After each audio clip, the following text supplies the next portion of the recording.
Today, Freya and I are here to talk to you about internal rotation of the hip. So last week you saw me set up in a very similar position, minus the puppy, but if you have one, they definitely help.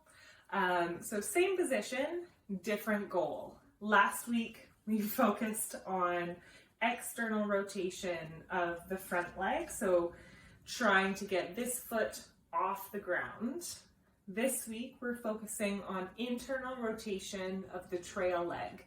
So still trying to get this back foot off the ground, but now we're feeling the stretch in the front of our hip as opposed to the back.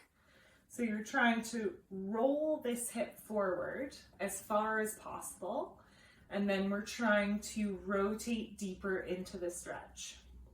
Internal rotation is especially important in that healthy squatting technique that we're trying to get. So if I'm having trouble sitting up in this position, you can definitely bring this leg back if that's more comfortable for you. For our 2-minute stretch, just like with our other PAILs and rails, we're trying to drive this shoulder towards the back ankle. So again, I'm feeling that stretch in the front of my hip, even as I'm pulling myself towards the ankle. It's okay if the front knee comes up off the floor.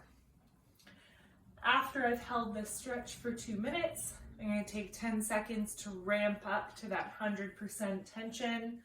So I'm driving the foot into the floor, I'm driving the knee into the floor, my arms are tensing, I can grip the ground if I want to. I'm going to drive that foot into the ground as hard as possible for 10 seconds.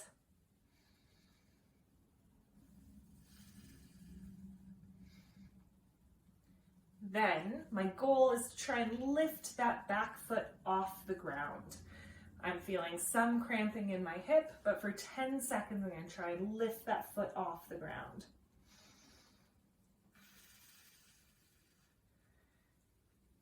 After 10 seconds, I stay where I am, but release the tension and try and get a little bit deeper into that stretch. Rest here for about 30 seconds, and then repeat that 10-second maximal contraction, followed by 10 seconds of trying to pull the foot off the floor. Give that a try and let me know how it goes.